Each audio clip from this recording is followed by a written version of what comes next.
Hey, I'd like to ask you about your thoughts. Appreciation, it's the icing on the cake, if you ask me. I Right. have a feeling we share that view and feel the same way about it. But I'd like to ask you about your view of the future and the economy and the real estate market in general, and especially the renter market.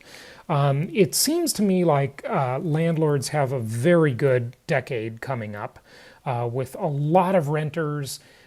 It seems as though the stigma from being a renter has been removed largely. So people are happy to rent. It's not a big deal. Right. And we've got, the millennial generation that is saddled with student loan debt like crazy. I like to say they have a mortgage, they just didn't get a house included with it.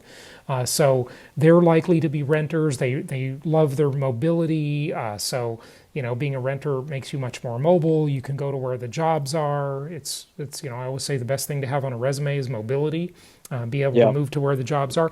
So, it seems as though there's a real shift going on in the culture when it comes to renting, where, it's okay to be a renter. Interestingly, too, and this is an amazing component of it, baby boomers that are now empty nesters where their kids have moved out and they've got money.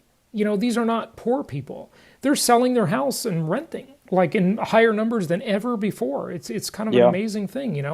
I think people have just discovered there are some real benefits and conveniences to renting, and many of them are building big investment portfolios. So it's not like they don't love real estate. They just rent their own home that they live in, right? So, Exactly. it's just an interesting dynamic in how it's changed. So what's your view of the future, the real estate market, the renter market, et cetera? Honestly, I am very much on the same page as you. I'm not kind of that old to kind of comment on a lot of older generations, but I have seen a trend where, if you kind of look at the ideal maybe family or ideal lifestyle 10, 20, 30 years ago, it probably the top three, if not the top one, was home ownership. Hmm. It was I have a family, we buy a house with that white picket fence or whatever, and kind of settle down. I felt that, kind of the older books that I read, and when I went to school, that was almost a no-brainer, was the home ownership, and everybody kind of strove to it. Hmm. And like you mentioned, a lot of the younger people, or even people my age, in the 30s that I meet now, is just not really that big of a deal to them. Hmm. I mean, Yeah, they keep it in the back of their mind, and some of them do buy houses, but it's just not, sometimes not in the top three, maybe not even the top five. yeah, So I feel, I agree. as a society, it has progressed, and maybe the home ownership just got, deprioritized compared to other traits, maybe more focused on your job and income or mobility, like you mentioned. Hmm. All of this is perfect news for real estate investors. Hmm. I mean, hands down. Obviously, I'm keep buying rental properties, and I'm very bullish on being a landlord. I don't think demand for rental properties will decrease. It's probably going to keep going up, and that puts landlords like us, and other people listening in a very favorable position. Hmm. And kind of promotes long-term wealth building and long-term uh, Yeah. security with the Okay. passive income. So the renter market, we both agree the future of the renter market is good. It's solid, maybe growing. That's good news. What about the real estate market in terms of price appreciation or depreciation?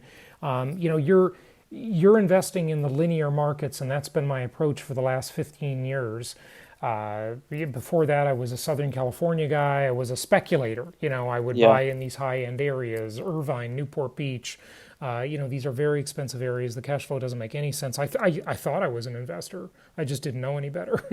yeah, And I did make some money, but that was more by luck than design. But yeah. now, I really like these prudent linear markets that cash flow. Yeah. So, what are your thoughts on the overall real estate market? 5 years ago, I met this guy who, funny you say it about Southern California, he owned 100 doors Hmm. down here in Southern California. He had a business partner. Business was, booming. They were overpaying by 50, 100,000 for, Hmm. for, for each property. Yeah. Negative cash flow, but, in a year they would make 100, Yeah. 200,000 on each building. the way he described it, it was just absolute craziness. This, folks, is what I have called many times the greater fool theory. Yeah, that and states no matter what I pay, some greater fool will come along and oh pay yeah, more. yeah, it was just he said it was absolute insanity. 2008, 2009 hit. Him and his business partner both went bankrupt within a period of about 6 months. Yeah, I'm And surprised he there. kind of rebounded from that and recovered. But that story and others that I've heard similar to that really stuck with me. I could not agree with you more that uh, I've met people who like these kind of coastal cyclical markets Yeah, yeah. like California or so the Upper East Coast.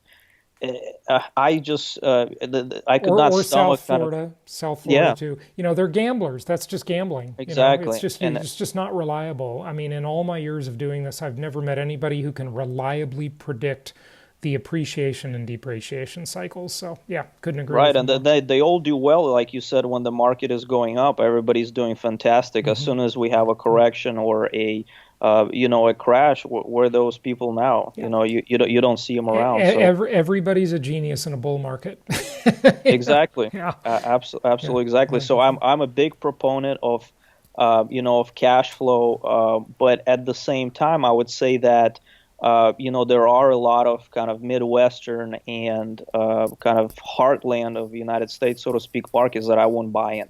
Hmm. Namely, for example, Ohio. Yeah. You read about a lot of stories There's about. definitely some junky stuff in blighted areas. I mean, we were turned off on Ohio for a long time. We started recommending it. We got a few. There's some pockets that are good. We for a long time we wouldn't do Memphis, and since then we've Yeah. done tons of business in Memphis. Indianapolis has been great for us for many years. That's our longest running market, but we have not been brave enough to touch Detroit. Oh, Some of my yeah. competitors do, and I just don't. I don't see it. Yeah. Yeah, my 2 cents is I really like markets that have good fundamental Hmm. economics behind the city. So Yeah. we're talking about positive job, population, and economic growth. I feel Hmm. like if a city, has those, that will continue drive both the home prices as well as the rents up. Because Hmm. the last thing I want to have as a long-term kind of buy and hold investor is stagnant rents, stagnant property Yeah. values. Right. Once you factor inflation into it, increasing expenses, I'm going to end up losing money on that deal in 5 to 10 years, Yeah. even if it looks good on paper now. So, I know, and that's the siren song. It's the deceiving thing in real estate. You look at an area like Detroit, right? And it's so blighted, and it's been blighted for decades. It's right. coming back a little bit. There's certainly, pockets, like everything has pockets. And you've got these super cheap houses, and everything looks like a great deal on paper. But it's just a weird thing about blighted areas. They just if they come back, it's a very long and arduous Yeah, process. They do. I mean, they turn.